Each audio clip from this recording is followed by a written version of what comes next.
ট্রেনের ঠেলাগুতো খেতে খেতে সকাল সকাল বেরিয়ে পড়েছিলাম ব্রাইডাল লোকেশানে। তো লোকেশানটা ছিল অনেকটাই দূরে, ওখানে একটু আগে আমাকে বেরোতে হয়েছিল। কিছুটা যাওয়ার পর ব্রাইড আমাকে ফোন করে বলে তার জন্য ফুল নিয়ে যেতে হবে, কোনো কারণবশত ফুলটা কেউ নিয়ে যায়নি।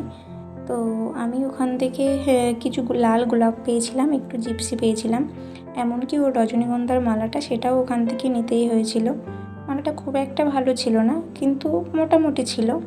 সেখান থেকে আমি নিয়ে বেরিয়ে পড়ি ব্রাইডাল লোকেশানে। সেখানে পৌঁছানোর পর আমি এখানে ফুলগুলোকে রেডি করছিলাম, কারণ ব্রাইড বসতে অনেকটাই দেরি করছিল। তো ওদের কিছু কাজ ছিল, সে কারণে ওর লেট হচ্ছিল।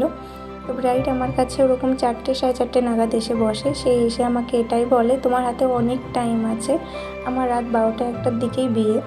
তো তোমাদের সবার কাছে আমার একটাই রিকোয়েস্ট, তোমরা এরকম করলে আমাদের বাড়ি ফিরতেও একটু দেরি হয় মানে অনেক সময় এমনও হয়ে যায় বাড়ি ফিরতেই পারি না। তো সেটার দিকে তোমাদের খেয়াল রাখাটা উচিত, যেটা আমার মনে হয়। আমার এই মিষ্টি ব্রাইডের খুব একটা কোনো কিছু ডিমান্ড ছিল না, শুধু আমাকে এটাই বলেছিল ওর স্কিন টোন অনুযায়ী যেন আমি মেকআপটা করি, কারণ ও কোথাও দেখেছে যে মুখটা নাকি খুবই সাদা করে দেয়, আমি যেন ওর ফেসটাকে খুব একটা সাদা না করি। তো আমি ওকে এটাই বলেছিলাম যে আমি ঠিক আছে, আমি মেকআপ করছি, যদি তোমার মুখটা সাদা মনে হয় তাহলে তুমি সেটাও আমাকে জানাবে। আয়নাটা ও যখন মেকআপ শেষে দেখছে তখন আমি ওকে জিজ্ঞেস করলাম যে তোমার মুখটাকে আমি খুব সাদা করে ফেলেছি। তো আমাকে হাসতে হাসতে এটাই বললো যে না, আমার স্কিন টোন অনুযায়ী মেকআপটা করেছো, আমার সত্যি খুব ভালো লেগেছে। একটা আয়না দেখার পরে একটু আলাদাই রিয়্যাক্ট করেছিল, সেটা আমি ক্লিপটা নিতেই পারিনি।